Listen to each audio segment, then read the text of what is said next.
డబ్బు, అనారోగ్యం, ఉద్యోగం, వ్యాపారం అప్పులతో బాధపడుతున్నారా? మీకోసమే manifesting miracles 11 days programme.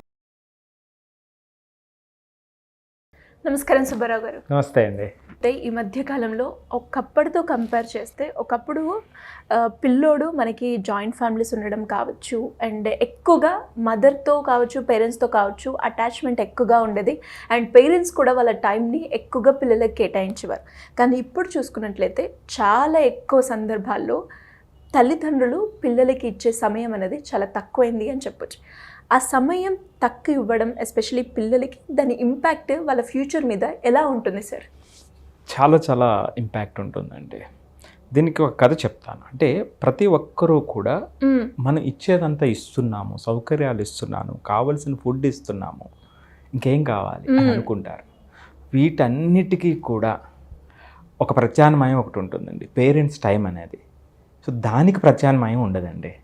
Parents యొక్క క్వాలిటీ టైం పిల్లలతో స్పెండ్ చేయడం అనేటువంటిది ఒక మొక్కకి ఆక్సిజన్, వాటరు, ఆ ఇంగ్రీడియంట్స్ ఎంత అవసరమో పేరెంటల్ టైం అనేటువంటిది కూడా, క్వాలిటీ టైం అనేటువంటిది కూడా అంతే ఇంపార్టెంట్ అండి. మిగిలిన అందించినప్పటికీ దానిలో కావాల్సినంత శక్తి రాదన్నమాట అండి. మొక్క పెరుగుతుంది కానీ అది శక్తివంతంగా ఉండదు. చాలా ఇంపార్టెంట్ అండి. దీనికి ఒక కథ చెప్తానండి. భీష్ముడు అంపసాయి మీద పడుకుని ఉన్నారు. అప్పుడు చనిపోవటానికి ముందు ధర్మరాజు రాజు అయిన తర్వాత ఆయన దగ్గరికి వెళ్ళి పాలనకు సంబంధించినటువంటి విషయాలు తెలుసుకోవడానికి ప్రయత్నం జరుగుతూ ఉంది. అప్పుడు ఆ సందర్భంలో న్యాయం గురించి, ధర్మం గురించి, పాలన ఎట్లా ఉండాలి, రాజు ఎట్లా ఉండాలి అనేటువంటిది ఎంతో లోతైనటువంటి విశ్లేషణ చేస్తూ ఆయన ధర్మరాజు గారికి చెప్తూ ఉన్నారు. ఆ సందర్భంలో ధర్మరాజు గారు భీష్ముడు యొక్క ముఖం వైపు చూసి, పితామహ, ఏంటో మీ ముఖంలో ఏదో ఒక తెలియని వెలితి ఏదో ఉంది, ఇవన్నీ చెప్తున్నారు కానీ నాకేదో స్పష్టంగా కనిపిస్తుంది, ఏమిటి తండ్రి అని అడిగారు ఆయన్ని. అడిగినప్పుడు ఆయన చెప్తారు, అవును యుధిష్ఠిరా, నాలో ఒక తెలియని ఒక బాధ ఉంది, అది ఇప్పుడు గుర్తుకొస్తుంది. ఏంటి ఆ బాధ అంటే, మీరు చిన్నప్పుడు నేను మీకు విద్యలన్నీ నేర్పించాను, అదే టైంలో రాజ్యం, ఆ యొక్క యుద్ధాలు, ఆ యొక్క పనుల వల్ల మీతోని కౌరవులతోని సరైనటువంటి సమయాన్ని నేను ఇవ్వలేకపోయాను, మీతో కలిసి గడపవలసినటువంటి సమయాన్ని నేను గడపలేకపోయాను. ఒకవేళ నేను ఆ రోజున అది గడుపు ఉంటే ఈరోజు కురుక్షేత్రం దాకా వచ్చి ఉండేది కాదేమో అని నాకు ఆలోచన ఉంది. సో అందుకనే ఆ చిన్నప్పుడు అంత సమయం గడుపు ఉండాల్సింది అని ఆయన పశ్చాత్తాపడుతుంటారనమాట. అంటే ఈ కథ ఏం చెప్తుందంటే, అంతటి గొప్ప వ్యక్తి భీష్ముడు, అలాంటి వ్యక్తి కూడా చనిపోయినటువంటి టైంలో అంత అక్కడ డిసిప్లిన్గా ఉండి పనుల్లో, పిల్లల విషయంలో నేను సరైనటువంటి సమయం ఇవ్వలేకపోయానే అని బాధపడినటువంటి సందర్భం అన్నమాట అండి. చాలామంది చాలా డిసిప్లిన్గా ఉంటారు. ఎంత డిసిప్లిన్ అంటే వాళ్ళ పిల్లలతో ఎప్పుడు ఆడుకోవాలనేది కూడా ఏళ్ళ టైం టేబుల్ వేసుకుంటారు.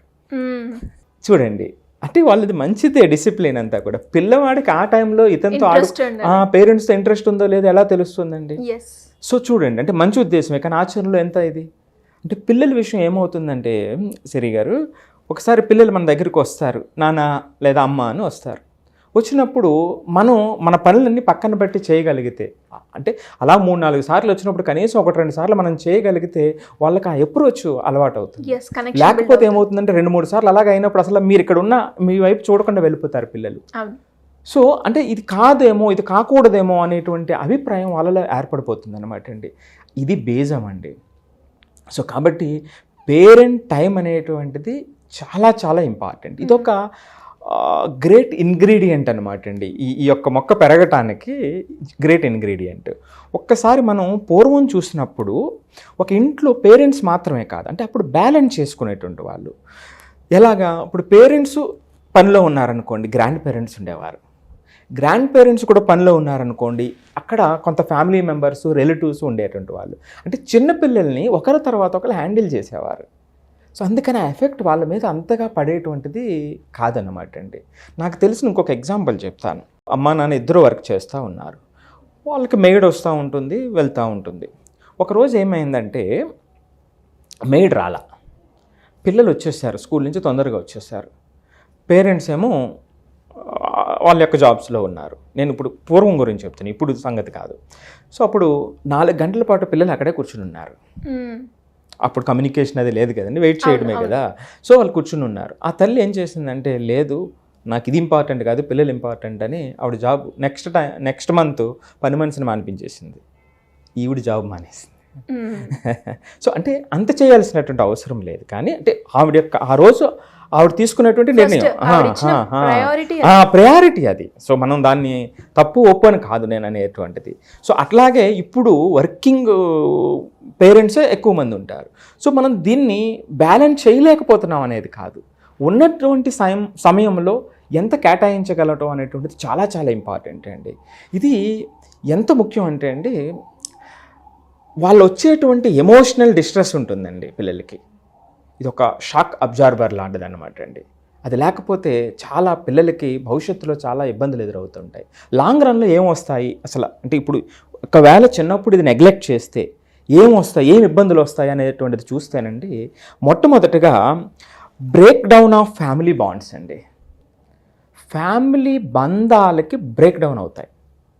మీకు ఎందుకంటే నేను ఇప్పుడు ఇందాక చెప్పాను, పిల్లలు మన దగ్గరకు వచ్చినప్పుడు మనం సమయం ఇవ్వలేకపోయినా అదొక విషయం, లేదా మనం కసురుకున్నాం అనుకోండి, వాళ్ళ మీద కోపపడ్డాం అనుకోండి, ఇంకా రెండోసారి రారు.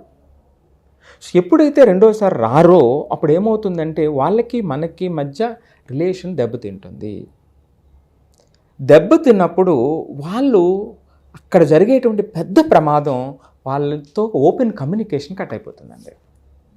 వాళ్ళు షేర్ చేసుకోవడం తక్కువైపోతుంది. ఎప్పుడైతే పిల్లలు కూడా పెద్దవాళ్ళు అవుతున్నారో ఇక మొత్తానికి కమ్యూనికేషన్ దెబ్బతింటుందండి. మరి కమ్యూనికేషన్ దెబ్బతింటే ఎక్కడ కమ్యూనికేషన్ జరుగుతుంది అంటే తెలియనటువంటి వాళ్ళ దగ్గర కమ్యూనికేషన్ జరుగుతుంది, రైట్? స్ట్రేంజర్స్తో అంటే ఎవరైతే వాళ్ళని వింటున్నారో లేకపోతే వేరే వాళ్ళు బయట వాళ్ళతో కమ్యూనికేషన్ పెరుగుతుంది. అంటే మనతో షేర్ చేసుకోవాల్సినటువంటిది ఆ డిపెండెన్సీ ఏమవుతుందంటే స్ట్రేంజర్స్ దగ్గర డిపెండెన్సీ పెరిగిపోతుంది. ఈరోజు చూడండి, స్ట్రేంజర్స్ దగ్గర డిపెండెన్సీ పెరిగితే వాళ్ళని అర్థం చేసుకోలేకపోతే ప్రస్తుత సమాజం ఎంత దారుణంగా ఉంది. ఇది వరకు ఇంటి నుంచి బయటకు వెళ్ళటం వేరు, ఈరోజు ఇంటి నుంచి బయటకు వెళ్ళటం వేరు. సో ఆ పిల్లలు ప్రతి విషయాన్ని అంత జాగ్రత్తగా అర్థం చేసుకునేటువంటి స్థాయికి రాకపోతే చాలా చాలా ప్రమాదాలు కొని తెచ్చుకున్న వాళ్ళం అవుతాం, మగవాళ్ళు కానివ్వండి ఆడవాళ్ళు కానివ్వండి. అది ఇంకా అమ్మాయిల విషయంలో మరింత వల్నరబుల్. ఇక రెండో సమస్య ఏమిటంటే, ఒక బంధాల గురించి ఒకటి చెప్పాం లాంగ్ రన్లో, రెండోది ఎమోషనల్ డిస్ట్రెస్, నేను ఇందాక చెప్పినటువంటిది. సో ఎమోషన్ అనేటువంటిది మిక్స్ అండి. లైఫ్లో ఎప్పుడు కూడా it's a mix of emotion అండి. అది అప్ అండ్ డౌన్ జరుగుతూ ఉంటుంది.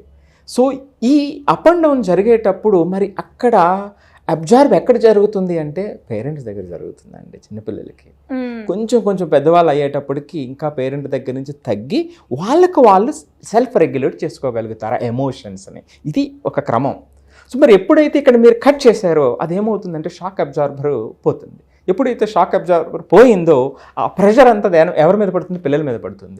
ఎప్పుడైతే పిల్లల మీద పడిందో వాళ్ళు రెగ్యులేట్ చేసుకోలేకపోతారు. అంటే ఒక వయసు వచ్చిన తర్వాత రెగ్యులేట్ చేసుకోవడం వేరు, చిన్నప్పుడు రెగ్యులేట్ చేసుకోవడం వేరు.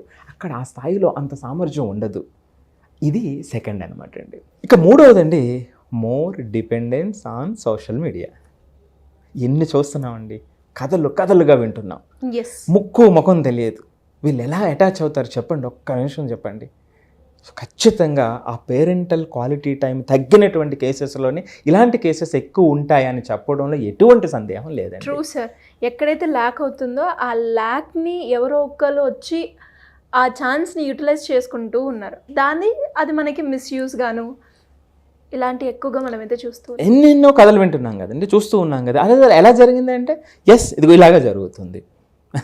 ఇక లాస్ట్దండి, high chances of rising and negative behaviour అండి. నెగటివ్ బిహేవియర్ పెరగటానికి ఎక్కువ ఛాన్స్ ఉంటుందండి.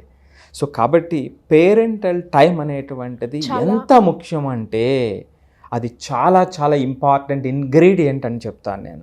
మన ఆస్తులు, అధికారాలు, రైట్, సౌకర్యాలు అన్నిటికన్నా కూడా మించినటువంటిది పేరెంటల్ టైం, ఆ క్వాలిటీ టైం. సో ఆ క్వాలిటీ టైం ఇచ్చినప్పుడే మీరిచ్చిన సౌకర్యాలు, మీరిచ్చినటువంటి ఏ కంఫర్ట్స్ అయినా సరే సార్థకత వస్తుందండి. కాబట్టి ఇప్పుడు ఉన్నటువంటి జనరేషన్లో ఇది అతి ముఖ్యమైనటువంటిది.